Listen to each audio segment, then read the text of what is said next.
this is what we're seeing in all white collar jobs at the moment, really, is AI is coming in and it's replacing all of the rote junior tasks where we used to have somebody to run and put together these things. A properly built system with AI layered in, you no longer need that person doing that. And they can go be exploring a harder, tougher problem. Like, what would it take for us to move our back office overseas? Hello, and welcome to Speaking of Supply Chain, where we explore trends, current events, and innovations impacting the logistics and supply chain industries. I'm your host, Ellen Wood. The supply chain industry, and really all industries right now, are in the midst of a major transformation with the increasing adoption of AI. It's automating processes, remote teams are collaborating across continents, and a global talent pool is within our reach. Today, we're going to explore how some of these forces are reshaping businesses, boosting efficiency, and creating new opportunities for those who are ready to embrace the power of artificial intelligence. Joining me today for our discussion is Michael Greenberg, founder and CEO of Third Brain Automation. Welcome, Michael. Ellen, it's great to be here. Thanks for having me. Of course. We have so much to cover today because this topic is incredibly hot. But before we get started, let's do our icebreaker. So what is a hidden talent that you have that most people don't know about? Well, I don't think most people know that I am actually pretty handy around the house. And this actually relates to work, believe it or not. My dad got me into helping him fix up old houses here in St. Louis, a lot of 100-year-old homes. Everything goes wrong with them. So you pick up a little bit of plumbing and plastering and concrete and all that stuff. And that turned out to be super useful because I got to learn about contracting and all the basics of trades. And about 30% of our clients are in construction or related trades because we're one of the only teams that actually understands what they do. So I got to take awesome. That little hidden talent into a competitive advantage in the field. Absolutely. No, that's really cool.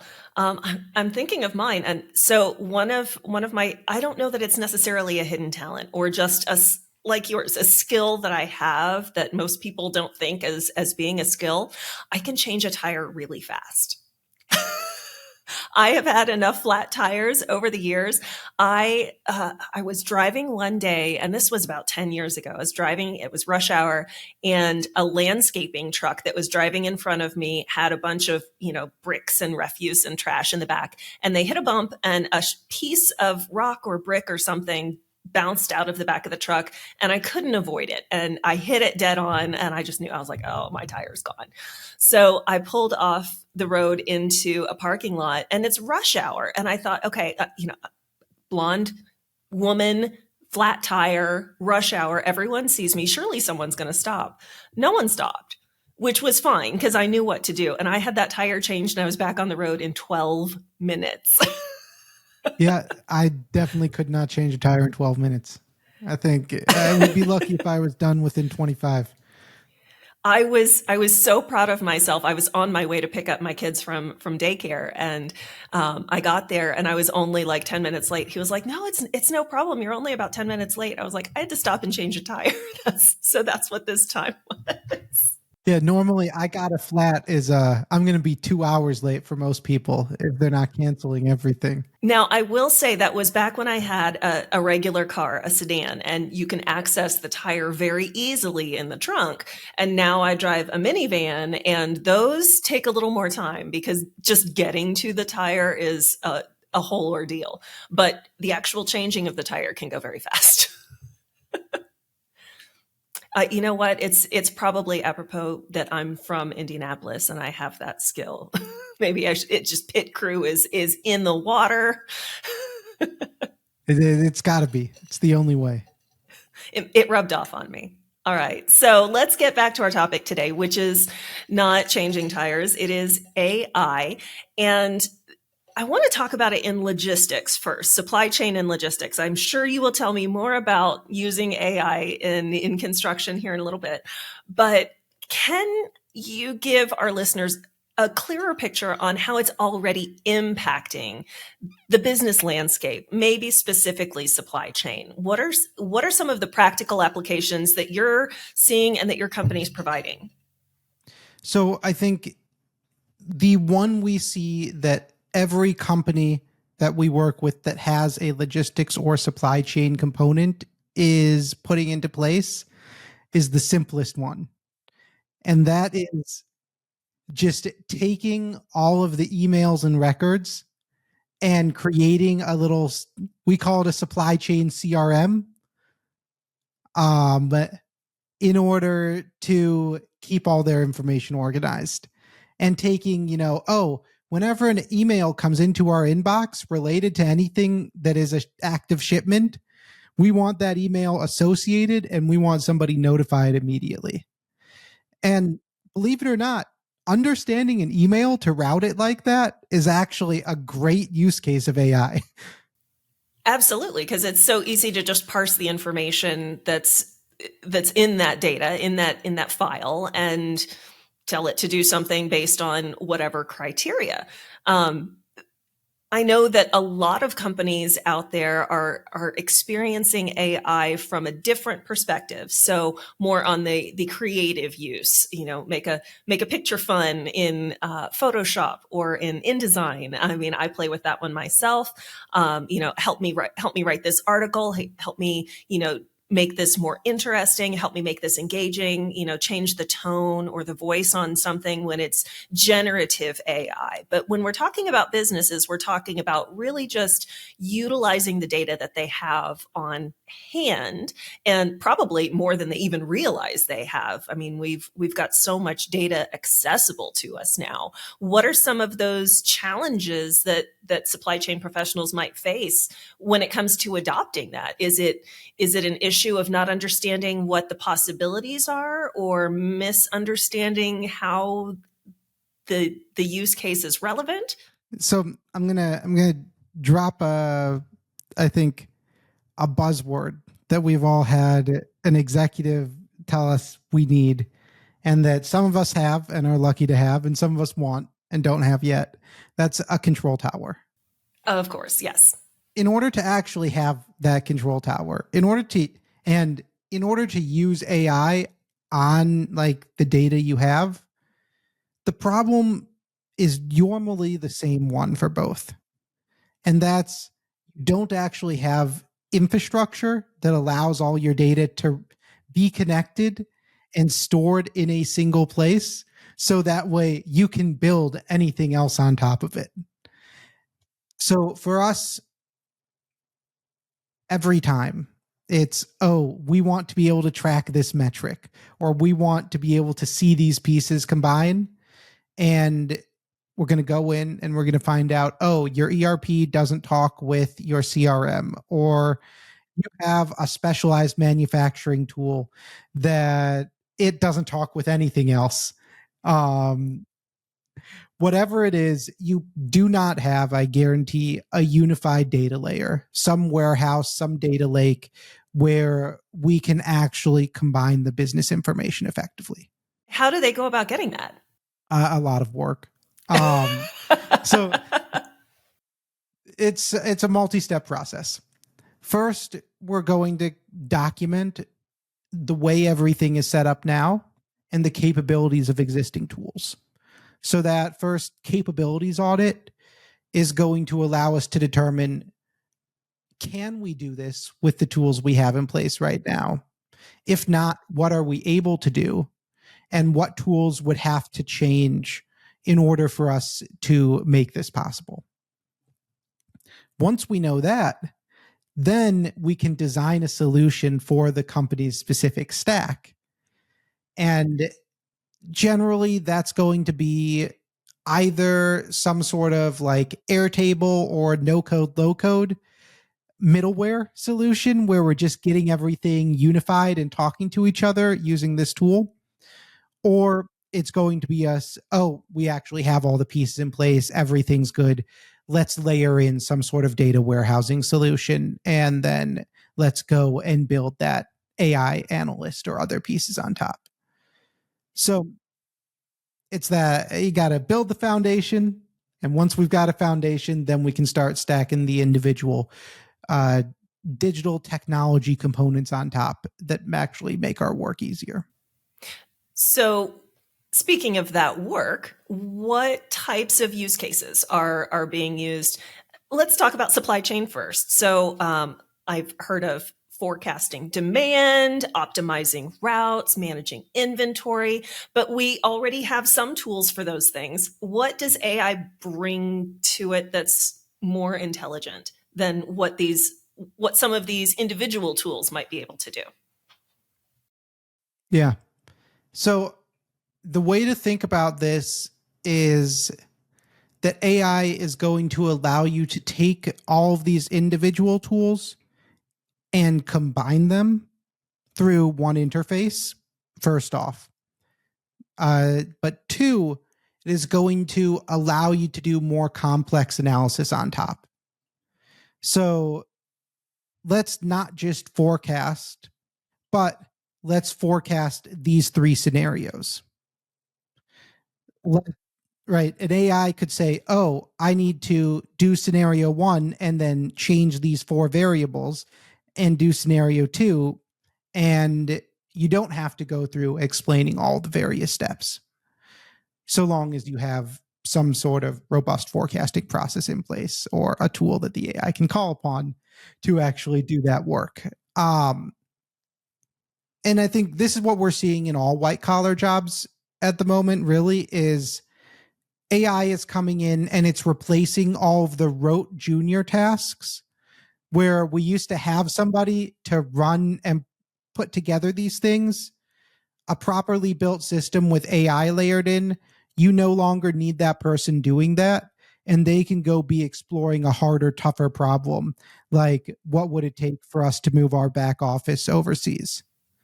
Or learning how to read the data that's being generated and understanding, you've got three scenarios. How do you decide which one makes the most sense? So this goes perfectly into my next point, which is, remote teams, the talent pool, labor shortages. And now we're talking about, kicking the interns out and using AI for all of the things that they use, all their scut work. No. They don't have the scut work anymore.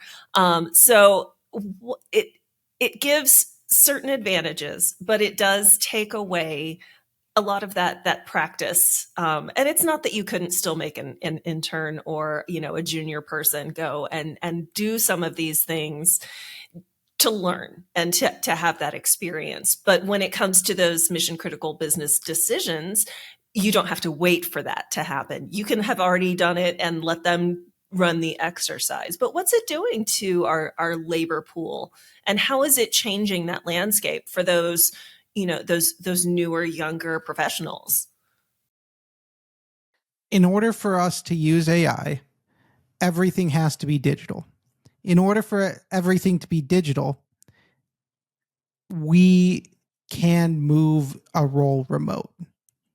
So I think if the job can be done by an AI now or at some point in the future, it is likely that that job can also be done anywhere in the world.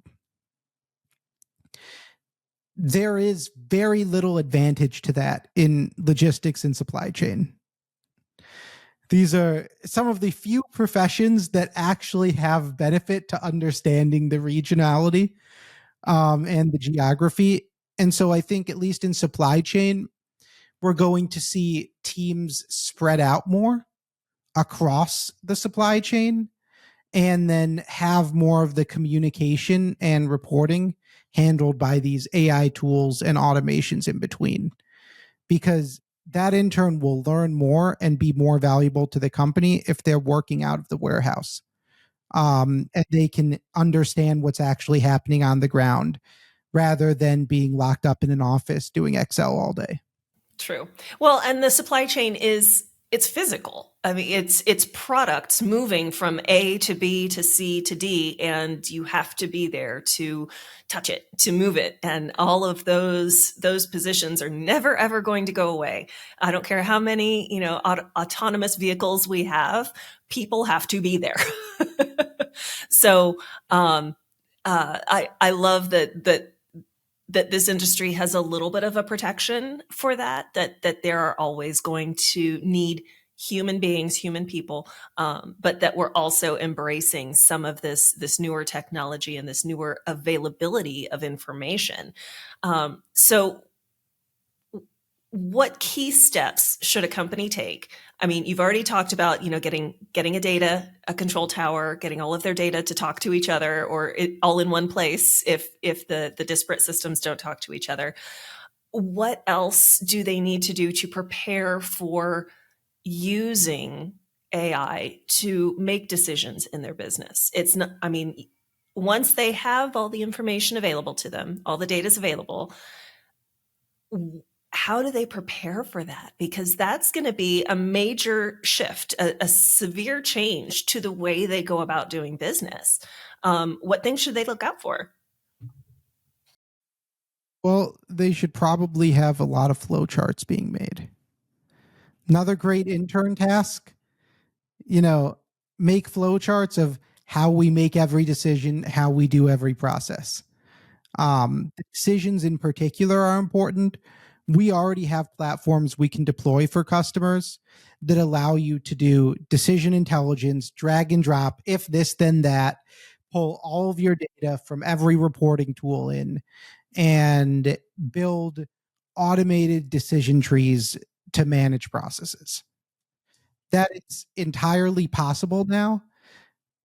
It is only limited by your ability to actually keep up documentation and to know how the decision is really made. Which luckily, supply chain, it's a little easier to understand a lot of these things because it's not like, oh, well, it's because so and so is, kind of squirrely. It's, oh, no, shipment needs to get from A to B and it needs to be at B by time Y. These are the drivers that can do this thing. These are the prices. An AI can limit that to the final two options for a human to choose. Mm-hmm. And that's going to simplify so many things. I know that we're using AI and exploring how it can be used in our business.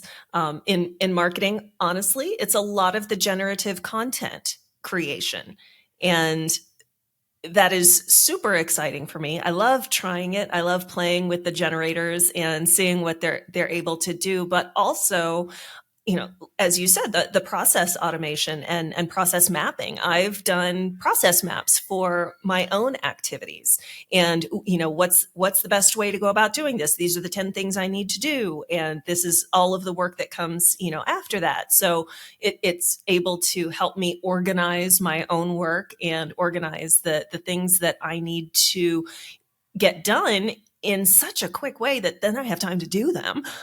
That's maybe, you're bringing up, or we're walking around, I think, a key point.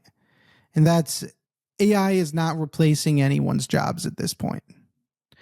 It might be able to remove 80% of a task, but still need a human decision either at the front to guide it or at the end to sort of supervise and filter. And so we're not really doing 100% AI anything yet. No, and I don't anticipate that we will get there.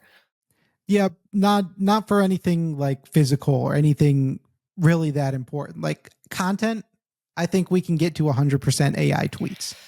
I don't know. I was listening to something. I saw it was a clip of an interview, Don Lemon and Neil deGrasse Tyson. And Neil deGrasse Tyson's stance was that AI will eventually break the internet because there will be so much fake information, so much information that hasn't been verified, that's been created, that it is just going to bury itself in in falsehood, that no one's going to believe that anymore. It's just going to be I don't even know what, but completely unreliable for information. And I think that's an interesting point that, we've already got fake news. We've already got, people putting out incorrect information, false information intentionally, or putting out information that is inflammatory. So I could see where in that case, in your example, that it actually, we move away from it and say, no, we don't want to do this with AI, and make a safe space. I think like I know at least on like Facebook, there's a very famous example that came out earlier this year of Shrimp Jesus. I haven't seen that. So like this is happening in Facebook groups where AI are generating images and other AI are responding to them, and then they're generating new images. And so it's caused this loop where they create more and more crazy images and over time. And one of them was Shrimp Jesus, as the made the rounds of a bunch of articles. This was maybe 3 or 4 months ago. But I think the dead internet theory is very true. It is happening. And we're seeing people move to podcasts and to newsletters and other forms of content that are harder to replicate as ways to avoid that. I think so. I think that reaction is already taking place. What generative tools have you used, or do you like to use? Do you use the creative generative tools, or do you, I mean, obviously you create AI tools custom. So have you just built your own things, or do you use some of the open AI tools? Oh yeah. So we are primarily a Claude shop. Anthropic's models are the ones we generally recommend and use first. And that's what we as a team use as like our day-to-day chatbot. We have it in Slack and then also the Teams plan. It does not do images yet, just because we're not really an image-heavy company. We do use Gemini, especially for workflows and for processing long videos and summarizing them or creating workflow documentation from video recordings. Gemini is very useful for that because it has perfect context. That's what I use. With our clients, most of them are on OpenAI. And so we use a ton of GPT-4. We do, if we're doing like fine-tuned models, we are generally using OpenAI's stack, unless a client would like us to use open source or we feel a need to use open source for that client, in which case we use Llama. And we've done Mistral once, but I think we're probably going to mostly stick with Llama for open source. So yes, I use them all. I like them all. We actually use a company called Eden AI as a API vendor. They give you one API and then you can call all of the different AI models from the same API. And so that's very handy when you're trying to use many of them at once. So what do you think is going to be the next evolution of this information age? I think we're already at 4.0. What's 5.0? I don't know what 5.0 is, except beyond being able to do math. I think that it's pretty clear that it's going to be able to do that. At least the way I'm thinking about it is this. 4.0, the current models, they are the best interns I've ever had. No offense to any of my prior interns, but you guys were nowhere near as smart, and you were definitely not as hardworking as this 24-hour robot. It's also better at Google. Oh, I use Perplexity. I love Perplexity. I should say that. Fantastic search engine.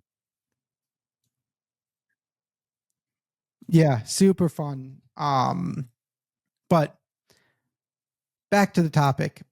Currently we've got like the best interns ever. I expect the next version will be good enough to replace like most of my lower level team members. But, and I think in both cases, this is a big but, like Our limitation right now is not on the models. It's on the infrastructure. The model we have today, if you build it into a thinking loop and you have it go through a step-by-step process, and this is what a lot of people call like hard-coded agents, or you might hear people call them agentic processes, where you're taking the thought process of somebody and then you're writing code to mimic that thought process with the AI. That allows you to extend the current technology orders of magnitude farther. So we can deploy marketing analysts, and we do, and we are starting to do this for supply chain as well, that can provide daily reports to clients across a wide variety of topics and can provide notified reports based on various barriers. And that is just hard coding processes where it's going to check the metrics. And if this number goes out of line, or if this shipment is overdue, or any of a million other things, it can notify, pull the other data together, and create that report. And that's not something it can do off the shelf. That's not something you can just ask GPT-4 to do. But GPT-4 can do that right now. And that is the kind of thing where I think we'll see a lot more of that in the near future. And that will allow us to remove even more of this work that we really don't feel like we should be doing. And you know what? That's an interesting thing, because I saw something on Facebook recently, and it was saying, I want AI to do the things I don't want to do so that I have time to do the things that I do want to do. I want to write. I want to paint. I want to be creative. I want to do all these things. I don't want the chatbot to do that for me. I want to do that. And I want the rest of my day to be easy so that I can. And I think it is going to take the place of a lot of manual processes that we've, had a person doing over the years. But just like any improvements in technology over generations, hundreds of years, every time there is a major step up, there's an outrage, there's a confusion, there's a misunderstanding of how this is going to benefit or how it's going to hurt. And then as time goes on and the technology is adopted, we adapt. Humans adapt to what is happening around them, and we're going to adapt to using AI as well. It is going to take over jobs. It's going to be your best intern, but that's okay, because our interns are going to get better. They're going to adapt. They're going to do something new. They're going to learn the programming instead of learning how to do the task. They're going to learn how to create the thing that does the task. So I think that it does have the potential to be a game changer for society in general, to be able to free up that time that we want to have to not work. Yes, there are going to be people who want to have, the career that they are all in. But for those of us that, have a career because you have to work, you have to eat, the lights need to be on. We want our jobs to be easier so that we can go home at the end of the day and enjoy life. My hope is that this will be the first technology that sees us have shorter working hours rather than longer. I like that prediction. I wholeheartedly hope it comes true. Yeah, I should say that's a hope, not a prediction.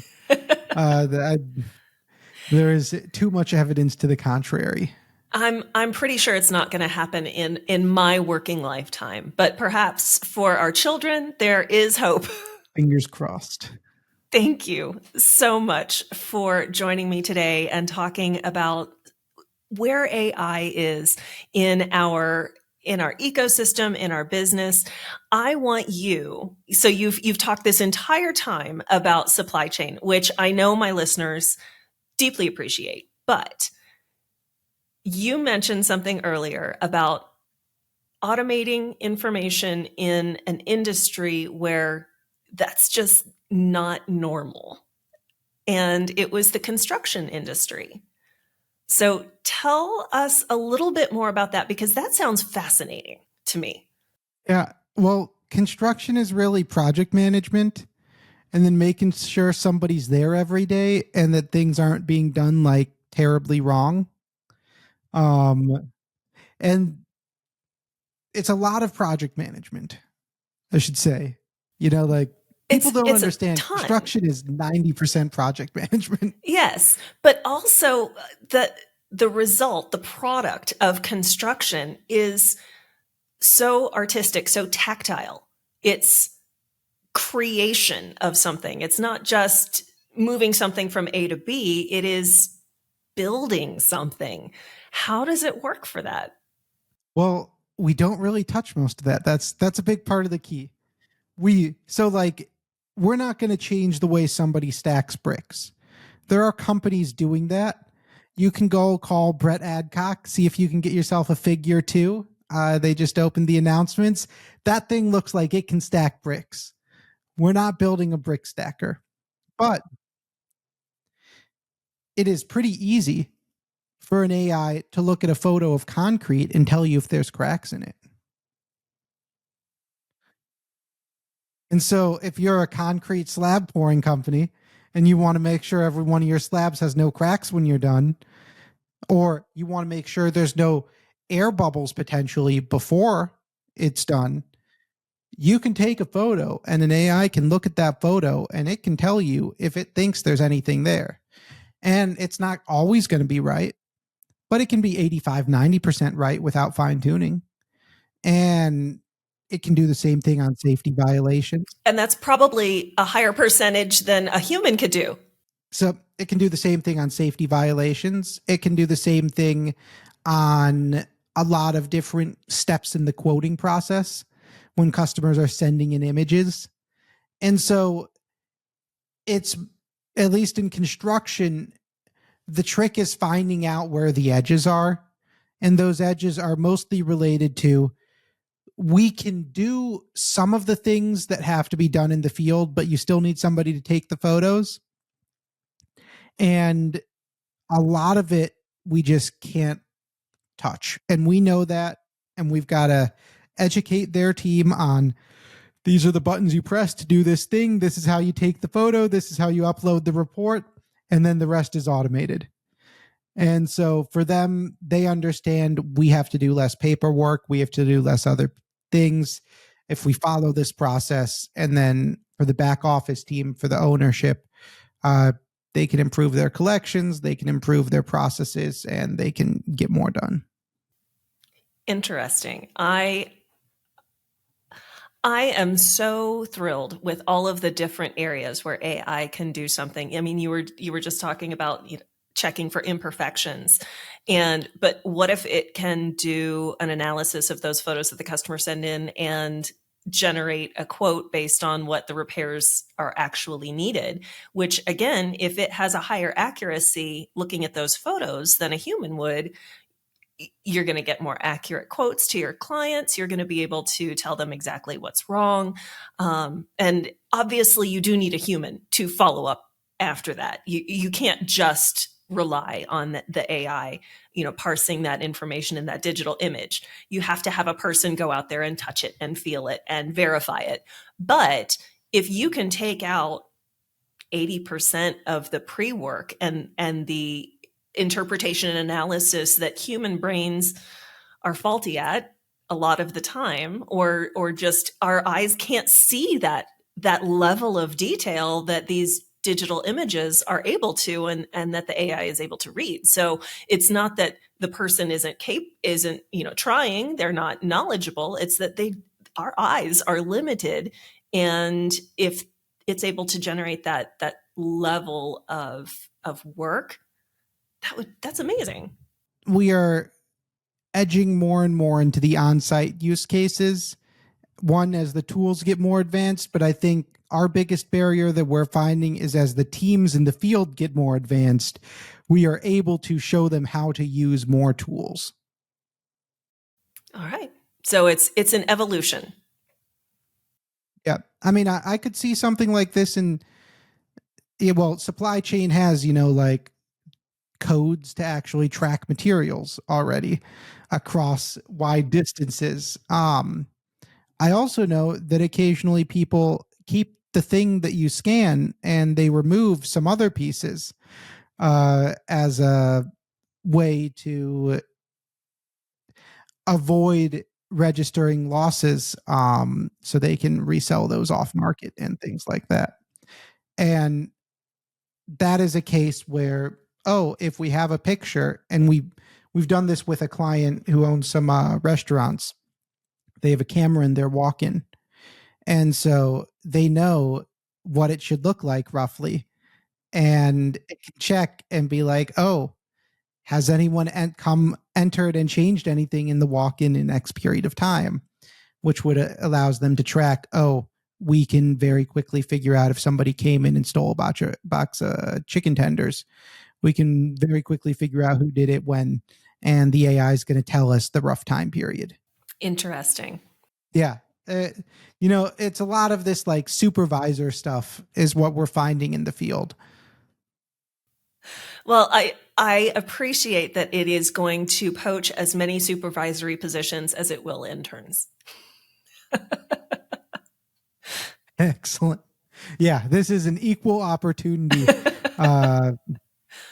technology. It will level the playing field, that is for certain. Well, Michael, thank you so much for joining us today. I really appreciate your time and your insight into this technology that is absolutely going to change the entire game for businesses across the spectrum, not just supply chain. And Third Brain Automation is the name of your company. But I had trouble finding it. And so I'm going to tell our listeners it's 3RD, not third the word, 3RD. Yeah. Third Brain.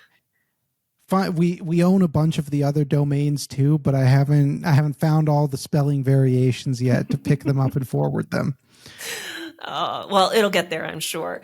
But thank you so much for joining us. It was wonderful having you. For our listeners out there, if you liked this episode, please rate or review it on whatever podcast platform you prefer. Thank you for tuning in, and we will see you again next time.